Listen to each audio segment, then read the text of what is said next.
Selamat pagi, siang, atau malam, Bu Rini dan Bu Aziza. Perkenalkan kami dari kelompok 8. Pada kesempatan kali ini akan mempresentasikan tentang aplikasi elektrokimia pada korosi dengan judul laju korosi pada plat baja karbon dengan variasi ketebalan coating. Next.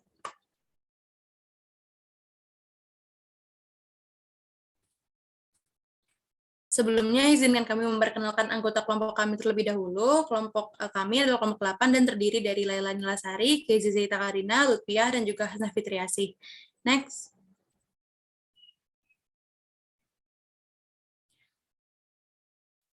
Sebelum kita masuk ke bahasan tentang laju korosi menggunakan coating tadi, ada baiknya kita berkenalan dulu dengan pengertian korosi itu sendiri. Korosi dapat didefinisikan sebagai kerusakan atau degradasi material, yang biasanya logam, yang disebabkan oleh interaksinya dengan reaksi kimia atau lingkungan.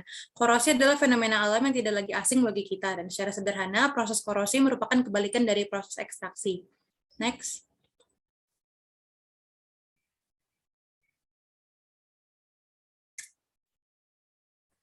Korosi adalah proses elektrokimia yang terjadi pada antarmuka antara logam dan lingkungan.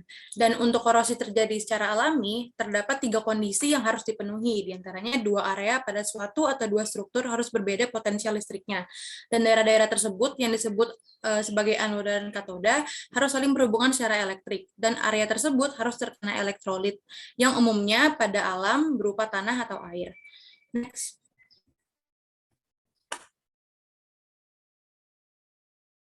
Dan berikut adalah skema dari terjadinya korosi.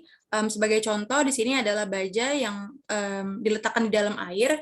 Oksigen yang terkandung di dalam air akan mengalami kontak dengan baja. Dan hal itu menyebabkan baja akan teroksidasi di bagian area anodik, di mana baja atau Fe akan melepaskan 2 elektron dan berubah menjadi ion Fe2+. Elektron yang dilepaskan ini akan ditangkap oleh oksigen yang berperan sebagai penangkap elektron di daerah katodik, sehingga oksigen akan tereduksi, dan reaksinya sendiri tergantung dari suasananya, apakah suasananya asam atau suasananya basah.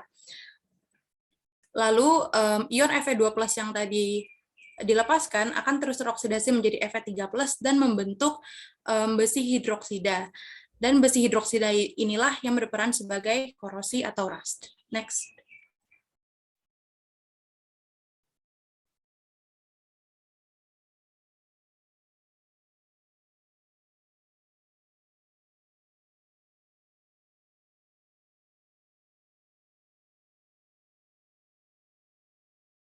Selanjutnya buat artikel referensi, kita dapat dari jurnal teknik ITS Vol 4 nomor 1. Judulnya analisa laju korosi pada plat baja karbon dengan variasi ketebalan coating, yang disusun oleh Yuda Kurniawa Fadi, Irfan Syarif, dan Armiaji.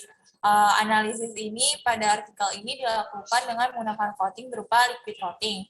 Untuk melapisi baja karbon rendah, pengaplikasian coating ini fungsinya untuk mencegah korosi pada baja yang digunakan pada pembuatan kapal. Kapal pada moda transportasi yang beroperasi pada lingkungan laut yang korosif, diperlukan perlindungan coating agar korosi yang terjadi bisa diperkecil atau dihindari.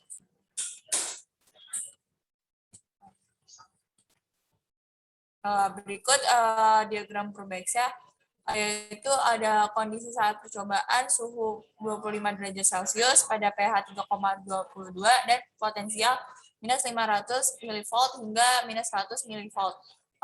Dari kondisi diagram Purbeck ini dapat dilihat pada diagram Purbeck bahwa baja itu cenderung akan mengalami korosi. Maka dari itu dibutuhkan metode perlindungan untuk mencegah terjadinya korosi pada baja.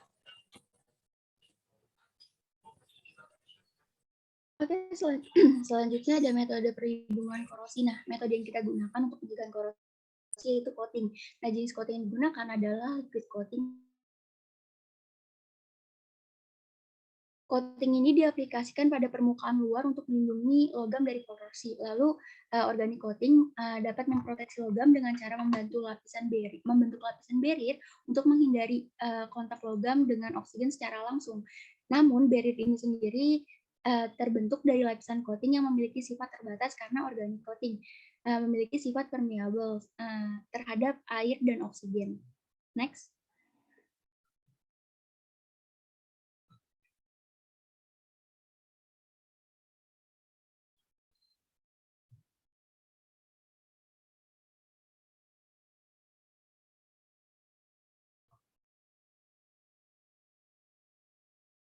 Nah, reaksi korosi ini dapat terjadi karena ada 4 hal, yaitu anoda, katoda, pathway, dan larutan elektrolit.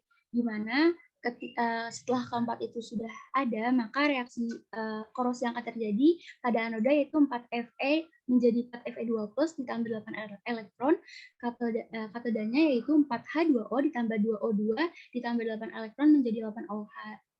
Sehingga 4Fe2+ ditambah 8OH menjadi 4FeOH 2 kali. Lalu 4FeOH 2 kali ditambah O2 menjadi 2Fe2O2 ditambah 2H2O yang merupakan rumus korosi. Sehingga 2H+ ditambah 2 elektron menjadi H2 yang merupakan suasana asam. Next.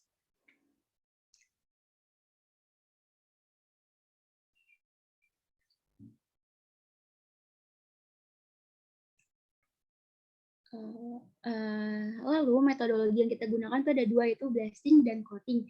Di mana blasting ini harus sesuai dengan standar ISO 85001 dengan kode SA2,5 atau biasa disebut dengan near white metal, sehingga meningkatkan daya lekat antar cat dan benda kerja. Yang kedua ada proses coating, di mana sistem coating 2 lapis menggunakan cat dengan bahan dasar alkit, sedangkan pada sistem coating 3 lapis menggunakan cat dengan bahan dasar ekstruksi. Baik, Snack. Selanjutnya, kesimpulan yang dapat diambil dari hasil ini adalah semua spesimen uji, baik yang menggunakan alkil maupun epoksi, memenuhi standar tingkat ketahanan material berdasarkan laju korosi, yaitu kurang dari 0,02 mm per year. Spesimen 2 dengan ketebalan cat 643 mikron pada cat epoksi memiliki ketahanan terhadap laju korosi yang paling baik. Nilai laju korosi yang didapatkan sangat kecil dan nyaris tidak terjadi korosi. Hal ini berarti coating sangat baik dan melindungi spesimen dengan sempurna. Next.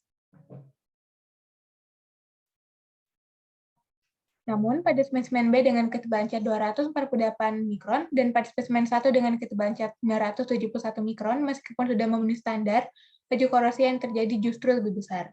Next. Nah, ada beberapa faktor yang memengaruhi hal tersebut. Antara lain adalah yang pertama ada blistering atau penggabungan cat pada permukaan. Selain karena aplikasi cat yang terlalu tebal, penyebab lain timbulnya blistering ada interval pengecatan yang terlalu cepat. Ketika lapisan cat pertama belum kering sempurna, sudah dilakukan pelapisan lagi, maka permukaan yang akan dicat tidak bersih sempurna atau juga masih ada kotoran atau cairan, namun tetap dilakukan pengecatan, maka kotoran atau cairan yang tertahan di bawahnya dapat mengakibatkan menggembungnya lapisan cat tersebut. Yang kedua ada drying trouble atau proses pengeringan tidak sempurna. Hal ini disebabkan pelapisan yang dilakukan terlalu tebal dan proses pengecatannya dilakukan pada kondisi cuaca yang tidak cocok, misalnya suhunya terlalu rendah maupun terlalu lembab. Maka cat akan masih terasa lengket dan lembek meskipun sudah melebihi waktu pengeringan normal. Yang ketiga ada wrinkling atau pengerutan cat. Pengerutan cat disebabkan oleh proses interval pengecatan yang terlalu cepat.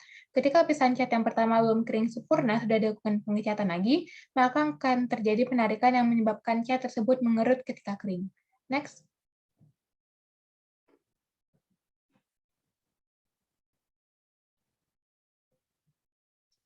Nah, dari sini kita mengambil 2 kesimpulan. Yang pertama ada penghitungan laju korosi, nilai yang paling berpengaruh ada nilai rapat arus. Dari nilai-nilai laju korosi yang didapatkan, terdapat hubungan bahwa semakin besar nilai rapat arus, maka semakin besar pula nilai laju korosinya. Begitu pula sebaliknya, semakin kecil nilai rapat arus, maka semakin kecil pula nilai laju korosi yang didapatkan. Yang kedua adalah dari data hasil pengujian penghitungan laju korosi, dapat diambil kesimpulan bahwa semakin tebal lapisan suatu coating, tidak menjamin coating tersebut dapat melindungi dengan sempurna. Semakin tebal suatu coating memiliki resiko kegagalan coating yang lebih besar, seperti berkurangnya fleksibilitas, terjadi pengerutan, atau pengeringan yang tidak sempurna.